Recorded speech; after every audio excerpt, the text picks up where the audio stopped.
Subscribe कीजिए the perfect classes channel को और बेल आइकन को दबाइए लेटेस्ट वीडियो सबसे पहले देखने के लिए। Hello student, the perfect classes में आप सभी का स्वागत है। शिक्षा निदेशालय राष्ट्रीय राजधानी क्षेत्र दिल्ली की वर्कशीट नंबर 15 डिस्कस कर रहे हैं। 16 नवंबर 2020 की वर्कशीट है, क्लास 7th की। विषय है सामाजिक विज्ञान, टॉपिक है समानता। स्टार्ट करते हैं वर्कशीट। संसार के अधिकांश लोकतांत्रिक देशों में समानता के मुद्दे पर विशेष रूप से संघर्ष हो रहे हैं।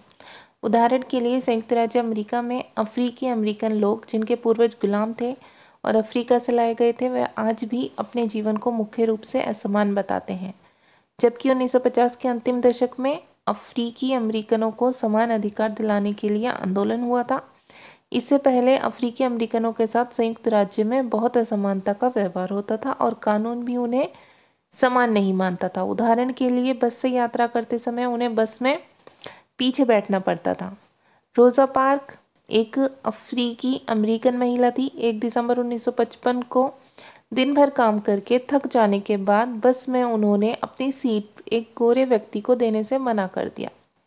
उस दिन उनके इनकार से अफ्रीकी अमेरिकनों के साथ असमानता को लेकर एक विशाल आंदोलन प्रारंभ हो गया, जो नागरिक अधिकार आंदोलन कहलाया।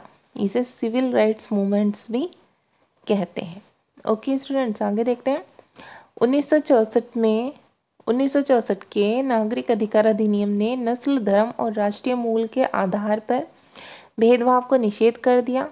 इसने यह भी कहा कि अफ्रीकी अमेरिकन बच्चों के लिए सब स्कूलों के दरवाजे खोले जाएंगे और उन्हें अब अलग स्कूलों में नहीं जाना पड़ेगा, जो विशेष रूप से केवल उन्हीं के लिए खोले गए थे। इतना होने के बावजूद भी अधिकांश अफ्रीकी अमेरिकन गरीब हैं। अधिकतर अफ्रीकी अमेरिकन बच्चे केवल ऐसे सरकारी स्कूलों में प्रवेश लेने का ही सामर्थ्य रखते हैं जहां कम सुविधाएं हैं और कम योग्यता वाले शिक्षक हैं, जबकि गोरे विद्यार्थी निजी स्कूलों में जाते हैं, मीन्स प्राइवेट स्कूलों में जाते हैं, या उन क्षेत्रों में रहते हैं जहां के सरकारी स्कूलों का स्तर निजी स्कूलों जैसा ही ऊंचा है। लोकतंत्र के सम्मुख चुनौती कौन सी है? एक तो आर्थिक असमानता, एक सामाजिक असमानता। ओके, अब यहाँ पर एक क्रियाकलाप दिया हुआ है बच्चों आपको। हमारे राष्ट्रपिता महात्मा गांधी के साथ भी दक्षिण अफ्रीका में कुछ इसी तरह की असमानता का व्यवहार किया गया था। इस संदर्भ में कुछ जानकारी एकत्रित करके लिखिए। तो इसमें आप लिख देंगे, क्रियाकलाप 1 के आंसर में आप लिखेंगे, गांधी जी 24 साल की उम्र में दक्षिण अफ्रीका पहुंचे। वहां उन्हें गंभीर नस्ली भेदभाव का सामना करना पड़ा। उनके पास प्रथम श्रेणी कोच का वैध टिकट था, मतलब लीगल जो होता है वो टिकट था, लेकिन उनको कंपार्टमेंट से बाहर निकाल जाने को कहा गया क्योंकि प्रथम श्रेणी कोच केवल अंग्रेज़ों के लिए आरक्षित था। बस अंग्रेज ही उसमें सफ़र कर सकते थे। ठीक है बच्चों, अब आगे देखते हैं हम। ये आप लिख लेंगे इसका आंसर, ठीक है, इसका आंसर लिख लेंगे। अब आगे देखते हैं। भारत के संविधान के अनुच्छेद 15 के अंश धर्म, मूलवंश, जाति, लिंग या जन्म स्थान के आधार पर विभेद का प्रतिषेध, मतलब आप क्या नहीं कर सकते, भेदभाव नहीं कर सकते। राज्य किसी नागरिक के विरुद्ध केवल धर्म, मूलवंश, जाति, लिंग, जन्म स्थान या इनमें से किसी के आधार पर कोई विभेद नहीं करेगा, मतलब राज्य नहीं करेगा। कोई नागरिक केवल धर्म, मूलवंश, जाति, लिंग, जन्म स्थान या इनमें से किसी के आधार पर दुकानों, सार्वजनिक भोजनालयों, होटलों और सार्वजनिक मनोरंजन के स्थानों में प्रवेश कर सकेगा, या पूर्णतः या भागतः राज्य निधि से पोषित या साधारण जनता के प्रयोग के लिए समर्पित कुओं, तालाबों, स्नान घाटों, सड़कों और सार्वजनिक समागम के स्थानों के उपयोग के संबंध में किसी भी निर्योग्यता, दायित्व, निर्बंधन या शर्त के अधीन नहीं होगा। अब क्वेश्चन आंसर देख लेते हैं बच्चों। पहला क्वेश्चन है, देश में समानता स्थापित करने के लिए कुछ उपाय बताइए। तो इसका आंसर आप लिखेंगे, देश में समानता स्थापित करने के लिए कुछ उपाय इस प्रकार हैं। पहला है शिक्षा, दूसरा विकास, तीसरा सामाजिक सुरक्षा प्रदान करके। ये 3 तरीके हैं, 3 उपाय हैं, ठीक है, जिनके द्वारा हम देश में समानता स्थापित कर सकते हैं।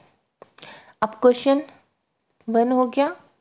अब क्वेश्चन 2 है बच्चों ये, ठीक है, ये क्वेश्चन 2 है।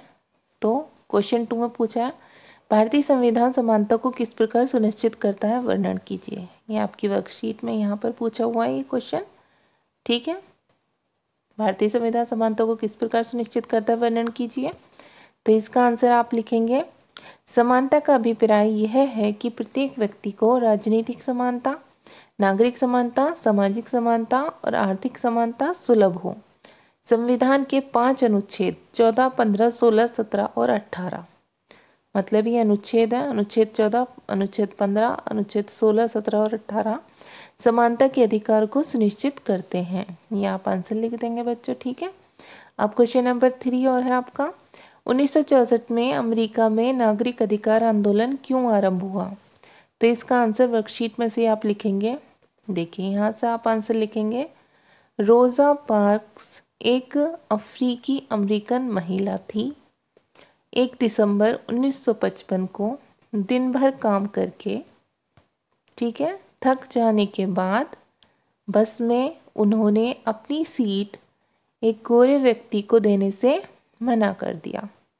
ठीक है, उस दिन उनके इनकार से अफ्रीकी अमेरिकनों के साथ असमानता को लेकर एक विशाल आंदोलन प्रारंभ हो गया, जो नागरिक अधिकार आंदोलन कहलाया। ठीक है, कैसा आरंभ हुआ हमें ये बताना था, वो हमने बता दिया।